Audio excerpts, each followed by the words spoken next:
Hello, this is Cotton Stoops, and for newer and older players trying to return to Loomian Legacy, team building an actual good competitive team is actually kind of hard if you don't know what you're doing, as your metagame knowledge and matchups are of course going to be limited.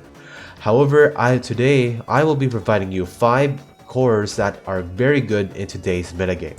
What's so good about these cores in Loomian Legacy is that these cores are very easy to use, as no matter what skill level you are, you're still going to be getting the max benefits that you can from these cores.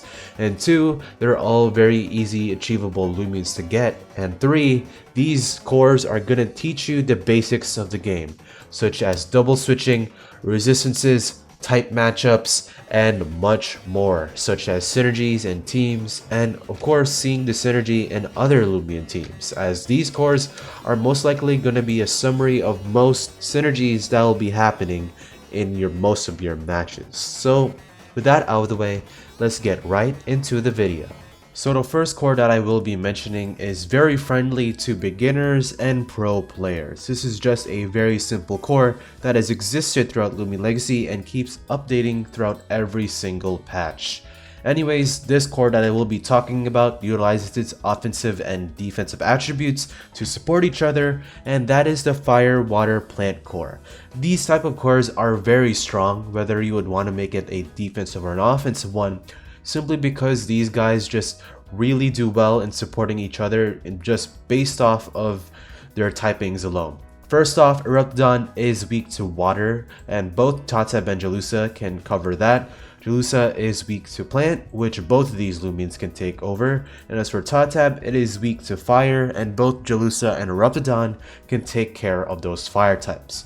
More specifically, in your matchups, Tateb doesn't really want to take hits from Obsidian or Yursnak, which both Eruptodon and Jalusa can take advantage of. Eruptodon doesn't want to take advantage or get taken advantage of by Cleone or Jalusa, so Tateb can be a pretty good swap to double into, and of course your Jalusa doesn't want to take hits from Solber's Gasstroke, so having Tateb just swapping in is very good. This is probably the most offensive variant of this core, just based off of the attributes alone. You have your Boots user, which can be a revenge killer. You have your 2 wall breakers. Tateb can also act as a wall breaker, so these type of cores are very good. There's other variations of this core that I will be mentioning, such as Eruptodon can be replaced for Seer Knight. Seer Knight does provide some more defensive utility with its metal typing, as it can stop Loomians such as Glaciadia, Novadius, and Charonix.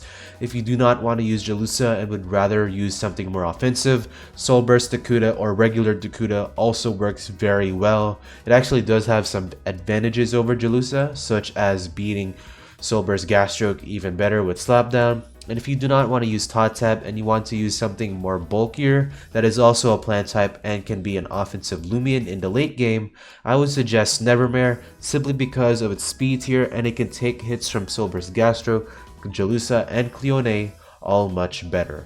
But this is just going to be the base core that I will be talking about. This core is pretty easy to learn and can be friendly to any type of player in skill level, so I would suggest using this core the most. So with that out of the way, let's talk about the second core. Alright, so the next core that I will be talking about is a core that is kind of more harder to use and is more matchup specific. However, due to how many beneficial matchups that this core has, I would suggest that this core should be used by the masses. And that is of course going to be the Falkbrat core, otherwise known as Valkyrian Umbrat. This type of core is very strong, as Valkyrie is one of these Loomians that can support melee wall breakers very easily through the move Radiant Forecast. And Radiant Forecast is especially good for dark type Loomians, specifically Umbrat, because Umbrat plus Radiant Forecast.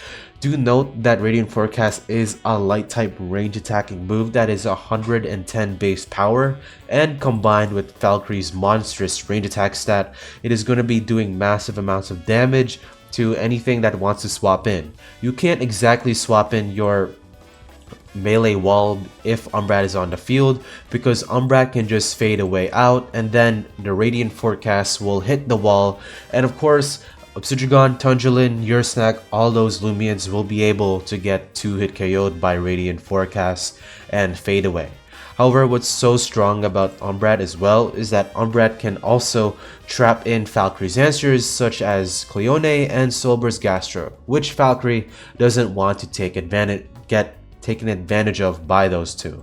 And because of Overshadow and Chase Down, no matter what those two Loomians are going to be doing, whether that would be Cleone's Dissipate or Gastric just swapping out, these Loomians will be getting 2-hit KO'd by Chase Down, and that is a very strong attribute to have.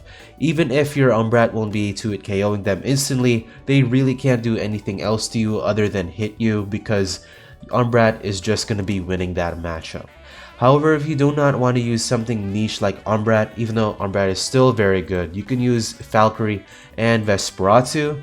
Vesperatu is a very good Loomian in general. Its offensive prowess does really good against a lot of Loomians. Even if it does get walled by Obsidian and Tundulin very easily, Vesperatu can still cripple them through Slapdown. It has Revival. It has Shadow Sprint and Phantom Slash, or in this case, Harrow. Notice how it does have setup with Sharpen. There's a lot to like with Vesperatu. And of course, Vesperatu does help with Valkyrie in the same ways that Umbrat does. However, it does not have the Dark type Chase Down. Another Loomian to use over the Umbrat or Vesperatu is Dakudas, specifically mixed Dakudas that can transform at will. Using these type of Dakudas is going to be very strong, as most competitive players will be thinking that Dakuda is a Soul Burst one, so you can bait that in, then use Slapdown in order to break through that Dakuda, or break through that Soul Burst Gastro. It also does very well in stopping Cleone, which is another good swap into Valkyrie, and yeah, that's pretty much it. If you do not want to use Valkyrie, however, you can use Mind Types and Vesperatu or one of the other Loomians I've mentioned, as they do have similar matchups to Valkyrie. However, one plus side for Ferroglyph is that it actually does resist stratagems and it can beat Cleone and Soulburst Gastroke, so that is very good. And as for Metatoad, Metatoad is more of the same, however it does not have Provoke, and it is more reliant on slower teams that can utilize its low speed tier, or Bane of Haste teams where it can actually benefit from. It has some very good power with specialization and its moves, and it is something that I would really recommend using. However, the main theme of this core is Valkyrie and Umbrat, or just a light type Loomian with dark type coverage, so that is pretty much it for that core. So the next core that I will be talking about is a core that is very strong. And this is going to be more of a bulky offense core. Most of the cores that I've mentioned, such as the Rotodon Jalusa, the Valkyrie Brat core, all of those can work on balance, bulky offense, or more bulkier teams. However, this core is specifically going to be trying to be utilized in more offensive teams that are going to utilize its bulk to swap in. And this is, of course, going to be the Mutagon Dragonin core. Unfortunately, I do not have a Mutagon that is PvP ready to give you guys a clear visual. However, I think that this will just do just fine. Anyways, these two Loomians are very good in supporting bulky offense, as these guys are just very bulky on the melee defense side for Mutagon and Dragonin on both sides of the fence, and these guys can break through their walls very easily. As for Dragonin, there's not a lot of cores, or there's not a lot of walls that actually do with Dragonin very well. The only examples are Seer Knight and Pyrolin, and those two are very easy to take advantage of, as you can use Loomians such as Jalusa and Cleone that can just break through them. Using water types in general, that's how you're going to solve that issue. And as for Mutagon, Mutagon can break through its answers such as Obsidian, Tundulin, and much more, but the main synergy here is that Dragonin provides peace of mind and provoke abilities, which can break through pretty much most range walls in the game. And as for Mutagon, Mutagon has Brawn Boost, which can be very good for your team. What's also good about Mutagon in this case is that it can also help Dragonin with its answers, specifically against Seer Knight and Pyrolin, because Mutagon being a pretty good Loomian, especially with tank just being bulky overall, it can break through those Loomians very easily. And as for Dragonin, Dragonin is a very good stop to spirit types such as Vesperatu and Duskit, Loomians that both want to take advantage of Mutagon. So this type of core is just very useful and very good to have on your teams. And of course, there is a weakness to this core, and that is not having the speed tier to outspeed most offensive threats. It's mainly just very good against semi-stall or balance type teams, so having a Loomian such as Tatab, Glaciadia, Ferroglyph, or Silver Stratosaur is very recommended, as these guys can revenge kill whatever Loomians are left that Mutagon and Dragonin have damaged. Overall, this core, if you know what you're doing, is just going to be a very easy core to utilize in the game. It is also just a very simple core that introduces you very good to more bulkier styles of play while still keeping the offensive variants and orientations that this core does bring. So with that out of the way, let's get right onto the final section of cores that I will be mentioning. So the final core that I will be mentioning is a very common core that is pretty much all around the metagame right now, and that is the Glaciadia core. Glaciadia is a very strong cleaner in today's metagame and can be pretty much only stopped by a few Loomians such as Valkyrie, Celesting, Seer Knight, and some other niche Loomians that aren't really that great in this metagame. However, what Glaciadia does bring to the table is that it can pretty much break through most of things that aren't metal types, and because its answers are condensed to metal types alone, it is very easy to team build around it, as you can bring Loomians such as fire types like Soulburst and Reptidon mainly, as Soulburst and Reptidon can pretty much break through any metal type that it has in front of it with Landslide and Fire Breath, and I guess you can count Hellstorm. It is going to be able to break through metal types very easily. If you do not want to run Soulburst or Reptidon for Glaciadia, there is also another option that I would recommend, and that is Seer Knight. Although Seer Knight is going to have less overall damage output and is of course going to be slower, it does have the defensive niches with its great defensive typing and bulk, and its utility with slapdown, barbs, and its coverage. It can still be a pretty good threat to most metal types such as Valkyrie and Stratosaur. So for Glaciadia, these are very good teammates. However, you do also have to run plant types for this core, specifically Tatab, as Loomians such as Valkyrie and Celesting, while they are metal types that can get answered by fire types, they still can pivot off of them with Flash and Flee, so using Tatab specifically is just going to be very good for that matchup. Also, like the other core that I mentioned before in the beginning of the video, the Jalusa, Tatab, or Reptidon core, this also does apply similar properties to the Glaciadia Fire Plant type core, just simply because of Glaciadia's defensive typing. So the fire and plant types, they can support each other.